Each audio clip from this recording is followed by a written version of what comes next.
La bouilloire grésilla quand le téléphone sonna. Il était presque 5 heures de l'après-midi, à la même heure qu'il y a 18 ans, mon petit Mamadou traversait la rue en courant, son sac à dos suspendu et ses lacets toujours défaits. Parfois, je pense que qu'est à cause de ces lacets qu'il a disparu. Un obstacle, un retard, encore une minute sur le trottoir. Des choses qu'une mère répète dans sa tête jusqu'à devenir folle. Mais ce jour-là, quand j'ai entendu la faible sonnerie du téléphone fixe, oui, j'ai toujours un téléphone fixe, le même que celui auquel j'ai répondu en attendant des nouvelles de lui, j'ai ressenti des papillons dans le creux de mon estomac. Je ne sais pas comment l'expliquer. Il y a des douleurs que le corps apprend à reconnaître avant l'esprit. J'ai pris le téléphone de la main gauche, car ma main droite tremblait. « Allô » dis-je doucement, presque effrayé que ce ne soit qu'un autre vendeur insistant offrant une assurance vie aux personnes âgées. Et puis j'ai écouté. « Maman, c'est moi. » C'était sa voix, la même voix, pas celle d'un homme adulte, fort et sûr de lui, qui devrait avoir 26 ans aujourd'hui. C'était la voix d'un garçon de 8 ans, effrayé, basse, presque à un souffle dans la ligne. Je ne respirais pas. Je ne pense pas à mon cœur non plus. Mes doigts se sont figés sur le bord froid de l'appareil, mes genoux ont fléchi et j'ai dû poser mes hanches sur la table pour ne pas tomber. J'ai passé 10 ans à essayer d'imaginer ce que ce serait de revoir mon fils. 20 ans, 30 ans, peu importait leur âge. Mais je n'aurais jamais imaginé entendre la voix de cet enfant intact, coincé dans le temps. Avant que je ne dise quoi que ce soit, il a poursuivi « Maman, s'il te plaît, ne dis à personne que je suis de retour. » La peur dans sa voix est entrée chez moi comme un vent glacé.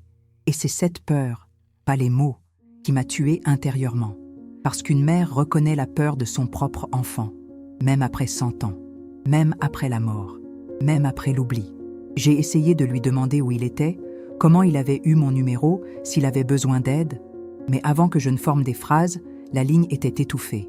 Pas de bruit, pas de cliquetis, seulement le silence. Un silence si lourd qu'il semblait avoir un poids physique, comme si quelqu'un avait coupé le fil avec un couteau. Je suis restée là, tenant le téléphone contre ma poitrine, sentant mon cœur battre comme ça ne l'avait pas fait depuis des années. Quelque part au plus profond de moi, bien cachée derrière les cicatrices, une partie oubliée revenait respirer. Mais cela n'a pas duré longtemps. Quand j'ai vu le journal des appels clignoter à l'écran, j'ai noté le numéro d'une main tremblante. C'était réel. Ce n'était pas un coup d'état, une blague, une invention de ma tête fatiguée. J'ai couru dans les escaliers de l'immeuble, j'ai frappé à la porte de Nadège, ma voisine bavarde. J'ai montré le numéro. J'ai raconté ce que j'avais entendu. Elle rit. « Fatou, ma chérie. C'est un coup d'état. Toi encore avec cette histoire du garçon. Cela fait presque 20 ans. Tu dois l'accepter. » Le mot « accepter » faisait plus mal que tout autre. Les gens aiment dire cela quand ils ne savent pas quoi faire de la douleur des autres. Mais je ne l'ai pas accepté. Je suis descendue en courant, manquant de trébucher sur les marches étroites. J'ai appelé mon frère, Laurent, qui habite à Montreuil. Il a poussé un long soupir, comme il le fait toujours quand il pense que j'exagère de façon excessive. Fatoumata réfléchit. Un enfant de 8 ans disparaît et appelle 18 ans plus tard avec la voix d'un enfant. C'est quelqu'un qui joue avec toi. Tu dois arrêter cette obsession. Obsession, folie, délire. J'ai entendu tous ces noms. On m'a traité de mère irresponsable, de femme instable, de veuve dans le besoin. Ils ont déjà suggéré une thérapie, des médicaments, une retraite spirituelle. Mais personne, absolument personne, n'a entendu ce que j'ai entendu sur ce téléphone. J'ai serré le papier où j'avais noté le chiffre entre mes doigts et j'ai ressenti quelque chose que je n'avais pas ressenti depuis longtemps. La certitude. Ni la foi, ni l'espoir, ni l'illusion. Certitude. La voix était celle de mon fils. Je me souviendrai de ce souffle dans n'importe quelle vie. Je suis ensuite allée voir Philippe, mon beau-frère. S'il y a bien quelqu'un qui m'a toujours montré son mépris depuis la disparition de Mamadou, c'est bien lui. Il a été le premier à insinuer que je ne regardais pas correctement, que une femme seule avec un enfant est toujours un problème. Il a passé des années à m'humilier lors des réunions de famille, toujours sur ce ton pieux qui semble compréhensif, mais qui est un poison. Il m'a accueilli avec un regard fatigué, comme si j'étais un voisin demandant du sucre pour la 3e fois le même jour. J'ai montré le numéro. Je lui ai dit l'appel. Il ne rit pas. Il ne se moquait pas. Il ne m'a pas traité de folle, en arrière. Il pâlit. C'était rapide, presque imperceptible. Mais je l'ai vu, sa gorge avalant difficilement. Les yeux détournés, la main posée sur le mur, comme si elle perdait l'équilibre. Et c'est à cet instant, dans ce mouvement involontaire, que j'ai compris que mon fils n'était pas seulement perdu. Il se cachait. Et quelqu'un là-bas, de cette même famille qui m'a toujours accusé, toujours humilié, toujours dit que je n'étais rien d'autre qu'une mère coupable. Quelqu'un là-bas n'a jamais voulu qu'on le trouve. Je suis rentrée chez moi, le cœur en feu. Je n'ai pas demandé d'aide. Je n'ai pas supplié pour comprendre. Je n'ai pas pleuré. Cette fois, je ne serai pas la femme désespérée qui frappe de porte en porte. Je serai la femme qui découvre. C'est la femme qui l'a fait tomber. L'air de la nuit entrait froid par la fenêtre, mais je ne le sentais même pas. J'ai pris le papier avec le numéro de téléphone et l'ai posé sur la table. Il semblait rayonner dans le noir. C'était la première vraie piste en 18 ans. Et je serais la dernière personne au monde à l'ignorer. Cette nuit-là, j'ai à peine dormi. Chaque fois que je fermais les yeux, j'entendais sa voix à nouveau. Cette mère qui semblait tirer de l'intérieur d'un tunnel sombre, comme si le temps n'avait pas passé. Comme s'il était encore là, les genoux écorchés, me demandant de ne pas ouvrir la porte de la chambre parce qu'il allait recevoir un cadeau surprise en papier et colle. Toute la nuit, je suis resté assis au bord du lit à écouter les bruits du bâtiment. Les pas du voisin au 3e étage, le goutte à goutte insistante du tuyau à linge, le vent qui frappait le vieux verre. Tout semblait plus vivant, plus proche, comme si le monde me poussait à me lever et à agir. Quand le ciel a commencé à se dégager, j'ai préparé du café. Cette forte odeur me ramena à un matin ancien, bien avant la disparition, quand Mamadou grimpa sur un banc pour attraper un bol et tomba sur le dos, effrayé. Il pleura parce qu'il pensait avoir cassé son bol préféré. Mais ce n'était qu'un risque pour la céramique. J'ai encore ce bol. Je n'arrive pas à m'en débarrasser. En remuant le sucre dans la tasse, j'ai regardé le papier avec le chiffre écrit. On aurait dit qu'il me fixait. Comme pour dire, maintenant tu sais par où commencer. J'ai attrapé mon manteau et je suis parti. L'air froid de Paris en janvier m'a frappé le visage, mais j'avais chaud à l'intérieur. C'était une sensation étrange, presque dangereuse, comme une mère blessée qui sent enfin la possibilité de riposter. Ma première étape a été d'aller à la compagnie téléphonique. J'avais besoin du dossier, de l'origine de l'appel, de n'importe quoi. L'employée, une jeune femme nommée Sandrine, m'a regardée avec ce regard poli mais impatient pendant que j'expliquais que j'avais besoin de savoir d'où venait l'appel. « Madame, sans ordonnance du tribunal, je ne peux pas fournir de données personnelles », dit-elle avec un sourire répété. Et si ce n'était pas des données personnelles? Et si c'était mon enfant? Mon fils a disparu? Elle cligna des yeux plus lentement. Le sourire disparut. Mais la réponse n'a pas changé. Je me suis assis sur la chaise en plastique à la réception. Les néons bourdonnaient. J'ai senti mes yeux brûler, non pas de pleurer, mais de frustration, de supplication silencieuse. Quand je me suis levée pour partir, Sandrine m'a appelée discrètement. « Madame, je ne peux pas te donner d'informations, mais je peux dire une chose sans rien dire. » Elle regarda autour d'elle, baissa la voix. « Le préfixe de ce numéro n'est pas de Paris. C'est quelqu'un qui ne devrait pas avoir accès à de vieux numéros comme ça. » Avant que je ne pose d'autres questions, elle s'est retournée et a fait semblant de taper quelque chose sur l'ordinateur. Mais cela suffisait. C'était déjà plus que ce que n'importe quelle autorité m'avait donné en 18 ans. Je suis sortie du magasin avec un nœud dans la poitrine. Si l'appel ne venait pas de Paris, d'où cela vient-il? Sur le chemin du retour, je suis passée devant le petit marché au coin. Le propriétaire Ibrahim a toujours été gentil avec moi depuis l'époque où je pleurais sur les étagères à la recherche d'indices qui ne viendraient jamais. Il m'a vue entrer et a haussé un sourcil. « Fatoumata, tu es différente. Que s'est-il passé ?» Je n'ai pas répondu tout de suite. À la place, j'ai commandé une miche de pain et je suis restée là, à regarder la rue par la fenêtre, comme si la ville cachait quelque chose dans l'ombre. Un camion déchargeait des cartons, un chien traînait son propriétaire en laisse, une femme se disputait avec quelqu'un au téléphone. Tout semblait si normal, si incompatible avec la tempête qui grondait en moi. Quand j'ai finalement parlé, ma voix est sortie basse. Il a appelé. Ibrahim se figea. Je ne l'ai jamais vu aussi immobile. « Tu es sûr ?» J'ai entendu la voix. C'était lui. Il n'en doutait pas. Il n'a jamais douté. Peut-être parce qu'il était aussi père. Peut-être parce qu'il m'a vu m'effondrer plus de fois que quiconque. Fatoumata, fais attention à qui tu le dis. Je fronçai les sourcils. Pourquoi? Il hésita, puis il s'approcha. Parce qu'à ce moment-là, certaines personnes ont dit des choses étranges. Pas à propos de toi, à propos de ton beau-frère. Mon cœur a fait un bond. Philippe. Encore Philippe.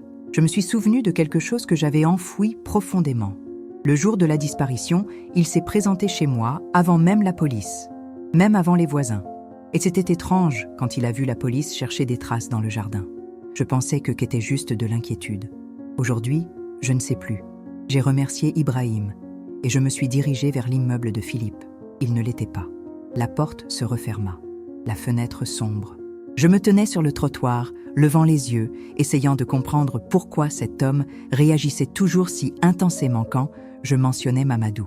Pourquoi as-tu avalé difficilement en voyant le chiffre? Pourquoi est-elle devenue pâle? Pourquoi semblait-il toujours si dérangé par mon insistance? Je suis rentré chez moi. Le ciel était déjà gris, le vent s'engouffrant par les fissures des fenêtres de mon ancien appartement à Saint-Denis. Je me suis assis à la table de la cuisine et ai posé devant moi tous les coupures de journaux que j'avais gardés au fil des ans. Les gros titres jaunis, les photos floues, les dates que j'avais mémorisées jusqu'à ce que ça fasse mal. Puis j'ai remarqué quelque chose que je n'avais jamais vu. Sur une vieille photo, prise le jour de la première perquisition policière, dans la foule, il y avait Philippe, pas en regardant les flics. Je ne cherche pas Mamadou. Il m'a regardé. Et ce n'était pas un regard inquiet. C'était le regard de quelqu'un qui craint que je découvre quelque chose. Mon cœur battait à tout rompre. Une idée commença à germer. Une idée dangereuse. Une idée terrible. Si l'appel n'était pas une arnaque, si la voix était réelle, si Philippe réagissait avec peur, donc mon fils n'était pas seulement porté disparu, il a été enlevé. Et qu'il a pris, il n'a jamais déménagé. J'ai passé le reste de l'après-midi assis dans la cuisine, les mains posées sur la table, regardant cette vieille photo où Philippe apparaissait en arrière-plan. Plus je regardais, plus les souvenirs que j'avais refoulés refaisaient surface, comme des bulles montant dans de l'eau bouillante. À ce moment-là, je ne lui faisais pas attention. Je ne voyais que le vide à la porte d'entrée, attendant que mon fils arrive en courant, souriant. Mais maintenant, à 18 ans de là, l'image semblait crier quelque chose que je ne voulais pas entendre. J'ai décidé de ne plus attendre. Je suis descendu les escaliers d'un pas ferme et je suis allé dans la rue, puis j'ai marché jusqu'au quartier où travaillait Philippe. Il a toujours été le responsable d'un entrepôt de matériaux de construction. Lieu isolé, silence constant, personne ne demandait grand-chose. Et cela, soudain, semblait important. Quand je suis arrivé, il était dehors, en train de parler à un des employés. Quand il m'a vu, il a durci son visage, comme s'il se préparait à un combat qu'il n'avait pas demandé. Je me suis arrêté à quelques mètres de lui. Il n'avait pas besoin de sourire. Je n'avais pas besoin de faire semblant d'être calme. « Philippe, il faut qu'on parle. » Il a essayé de rire, ce rire faux et sec qu'il utilisait toujours pour me faire paraître exagéré. « Fais, je te l'ai dit. Ces appels téléphoniques, pourquoi as-tu pâli en voyant le numéro ?» Il ouvrait et fermait la bouche comme un poisson hors de l'eau. Il a répondu trop vite. « Je ne suis pas devenu pâle. » C'était le cas. Et tu sais pourquoi. Les employés regardèrent. Il était agacé. Ça a toujours été comme ça. Philippe détestait quand il perdait le contrôle devant les autres. « Viens avec moi, dit-il en tirant sur mon bras. Je lâche prise immédiatement. Son toucher me donnait toujours la chair de poule, mais maintenant c'était différent. Maintenant, je savais que le frisson venait du danger. Nous sommes entrés dans son bureau. La porte se referma derrière nous. Et soudain tout devint trop silencieux. Il s'est assis sur la chaise, mais je suis restée debout. « Fatoumata, tu es troublée. » Cet appel lui a bouleversé la tête. La voix était la sienne. « Tu entends des choses que tu veux entendre. » Je me penchai en avant. Je sentais mon propre sang pulser dans mon cou. Pourquoi l'appel venait-il d'un numéro qui ne devrait pas exister? Qui aurait accès à cela? Pourquoi as-tu eu peur? Pourquoi? Il se frotta le visage des deux mains, comme s'il était fatigué. Comme si la vérité le pesait depuis des années. Et puis, il a dit quelque chose qui m'a coupé le souffle. Je croyais qu'ils avaient effacé ses archives. Ces mots ne devraient pas exister. Il réalisa trop tard ce qu'il avait dit. Il se leva rapidement, essaya de changer de cap. « Laisse tomber. Je voulais dire, tu pensais qu'ils avaient en supprimé quoi, Philippe ?» Pour la première fois depuis la disparition de Mamadou, j'ai vu une vraie peur dans ses yeux. Pas cette peur arrogante, d'un homme pris dans un petit mensonge. Une peur profonde, ancienne, installée. Il passa la main dans sa poche et sortit son porte-clés. Parmi les clés, il y en avait une que je n'avais jamais vue.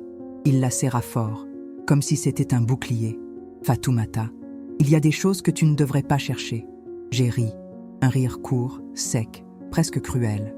Après 18 ans de silence, il voulait me dire ce que je pouvais ou ne pouvais pas chercher. Mon fils a appelé, et tu as promis que les archives seraient effacées. Il ouvrit la bouche pour répondre, mais la sonnette du bureau retentit. Un des employés l'appela. Le moment se brisa comme du verre. Il mit les clés dans sa poche et dit rapidement « Rentre chez toi, ne touche pas à ça ». Et il est parti. Mais je ne suis pas rentré chez moi. J'ai attendu quelques minutes puis je suis parti lentement, sans me retourner. Chaque pas semblait plus léger que le précédent. Je savais ce que j'avais vu. Philippe avait une clé qui n'était pas de chez elle, ni du travail, une clé qu'il portait par peur. Et mon fils avait appelé exactement le jour où Philippe pensait que les archives avaient été effacées. Cette clé était la première porte de vérité. Et cette fois, ce serait moi qui l'ouvrirais. Quand je suis rentré ce soir-là, la clé de Philippe ne voulait pas quitter mon esprit. Je ne savais pas où cela se plaçait, mais je savais ce que cela signifiait. La peur. Peur de lui, pas du mien. Et après 18 ans à vivre dans une position de recroqueville, pour la première fois, j'ai senti que la peur n'était pas ma compagne. Elle était la sienne. J'ai mis la bouilloire sur le feu juste pour que ce ne soit pas complètement silencieux. Mais le bruit de l'eau qui chauffe a été interrompu par quelque chose qui m'a fait m'arrêter au milieu de la cuisine. Un bip court, le téléphone portable, un message. Les doigts tremblants, j'ai pris l'appareil. Le numéro inconnu. Le même préfixe que la connexion. Une seule phrase. « Maman, il arrive ». J'ai senti le sol s'enfuir. Avant que je puisse répondre, un autre bip. « Ne le laisse pas te toucher ». Et puis, cours. Je n'y avais pas pensé. Je n'ai pas raisonné. Je suis allé droit vers la porte. Mais avant de pouvoir l'atteindre, on frappa. 3 temps fermes, autoritaires. Mon cœur battait si fort qu'il semblait me faire trembler les os. « Fatoumata », entendis-je la voix de Philippe à travers le bois. « Je veux juste parler ». La cuisine devint petite. L'air devint lourd. J'ai réalisé que tout l'appartement était un labyrinthe trop facile à encercler. Je me suis caché derrière le frigo, essayant de retenir mon souffle. Il frappa encore, plus fort. « Ouvre la porte ». Sa voix n'était plus la même qu'avant. Il n'était pas arrogant, même pas fatigué. C'était urgent, un peu désespéré. Cela, paradoxalement, m'a renforcé. Je suis resté immobile. Le silence était si grand que je pouvais entendre mes propres pensées, et elles étaient aussi claires qu'elles ne l'avaient jamais été. Philippe savait où était mon fils. Philippe a toujours su. Quand les coups ont cessé, j'ai attendu 1 minute, 2, 5, puis, silencieusement, je me suis approché de la fenêtre. Je l'ai vu monter dans la voiture et démarrer à toute vitesse. J'ai senti mes jambes trembler, mais je ne suis pas tombée. Je n'avais plus de temps à perdre. J'ai attrapé mon manteau, mon sac à main, et je suis sortie par la porte arrière du bâtiment, en m'assurant que personne ne me verrait. La rue était humide, éclairée par de lampadaires jaunes. Chaque ombre semblait respirer. Mais quelque chose en moi grandissait, quelque chose de plus fort que la peur. J'ai pris le train pour la banlieue. Sandrine, l'employée de la compagnie téléphonique, avait déclaré que le préfixe ne venait pas de Paris. J'ai discrètement recherché où il était utilisé. Une zone industrielle, presque abandonnée, à 21 minutes de la gare où je suis descendue. Le genre d'endroit où personne ne se promène la nuit. Le genre d'endroit où un secret est caché. Il m'a fallu 40 minutes pour y aller à pied. Le froid me coupait le visage. Mes gènes sentaient que le pouls dans ma poitrine. À mon arrivée, j'ai vu de vieux cabanons, d'esportails rouillés, des mauvaises herbes poussant entre les fissures du ciment. Le vent sifflait entre les structures comme un avertissement. Puis j'ai écouté. Un son électrique, court, comme un téléphone qui essaie de se connecter. J'ai suivi l'écho jusqu'à un abri plus petit, avec une porte métallique déjà de travers. Je me suis approché. Le cœur battait si fort qu'on avait l'impression qu'il allait me briser la poitrine. Empuré apporta. À l'intérieur, l'air était humide, sentant la rouille et la poussière. La lumière tamisée venait d'une fenêtre brisée. Au fond, un couloir étroit menait à une pièce plus petite. Et là, sur le sol, Un vieux téléphone était relié à un petit appareil argenté, avec des fils exposés et une lumière clignotante. C'est de là que venait l'appel. Puis j'ai entendu des pas derrière moi. Je me suis retournée rapidement, le cœur battant dans la gorge. Philippe était à la porte, essoufflé, moite, ses yeux grands ouverts comme s'il avait vu une fantôme. « Fatoumata, écoute, tu n'étais pas censée venir ici. » « Oh, alors, pour qui était-ce » Il passa sa langue sur ses lèvres, nerveusement. L'homme qui m'avait toujours humilié ressemblait maintenant à un garçon perdu, acculé. « Mamadou, il n'a pas disparu comme tu le penses. » Le monde sembla tourner. Je me suis appuyée contre le mur. « Tu savais où il était » Il hésita, et l'hésitation répondit pour lui. « J'ai essayé de la protéger, dit-il. Tu devais passer à autre chose. » Ce n'était pas sûr. Cette phrase fit craquer quelque chose en moi. « Mon fils !» Ma voix est sortie basse, dangereuse. « Tu parles de mon fils. Je ne pouvais pas te laisser voir ça comme ça. Où est-il » Il ferma les yeux, prit une profonde inspiration. « Il est vivant. » Mais ce n'est plus le cas, ce garçon. Je sentais tout mon corps se pencher en avant, comme si mon cœur tirait sur le reste de moi. « Emmène-moi à lui. » Philippe secoua la tête. « Tu ne comprends pas, Fatoumata. Il a grandi loin. Il a grandi avec d'autres personnes. Il est maintenant revenu, mais il ne veut pas être trouvé. Il craint que tu souffres s'il découvre tout. Il m'a appelé. » Philippe ouvrit les yeux, choqué. « Quoi » Il a appelé. Il m'a demandé de ne le dire à personne, même pas toi. C'était comme si je l'avais frappé. Il fit un pas en arrière, déconcerté. Puis, derrière lui, dans le couloir de l'abri, j'ai entendu un léger mouvement, un bruissement de pieds. Le genre de son qu'un enfant essaie de cacher, mais que seule une mère reconnaît. Je suis passée devant Philippe avant qu'il ne puisse réagir. La lumière tamisée de la cabane illuminait une silhouette mince, très fine, debout au bout du couloir. Mon cœur a failli exploser. Mamadou, l'ombre bougea, lentement, puis une voix, la même que lors de l'appel téléphonique, répondit « Maman ». Et à cet instant, j'ai su. Je savais qu'il était là, vivant, adulte, mais coincé dans le temps. Blessé d'une manière que seule l'obscurité explique, et que Philippe, aussi monstrueux que je l'avais imaginé, avait aussi peur de cette vérité. Je n'ai pas fait un pas de plus. Je ne l'ai pas touché. Je suis juste resté là, laissant son souffle remplir l'espace entre nous. « Je suis de retour, » dit-il, mais ne le dis à personne. J'ai fermé les yeux et les larmes ont enfin coulé, lentement, silencieux. Non pas de désespoir, mais de retrouvailles. Quand je l'ai ouverte, Philippe était immobile. Mon fils, debout dans la pénombre. Et entre les deux, j'ai compris quelque chose que je n'avais jamais compris depuis 18 ans.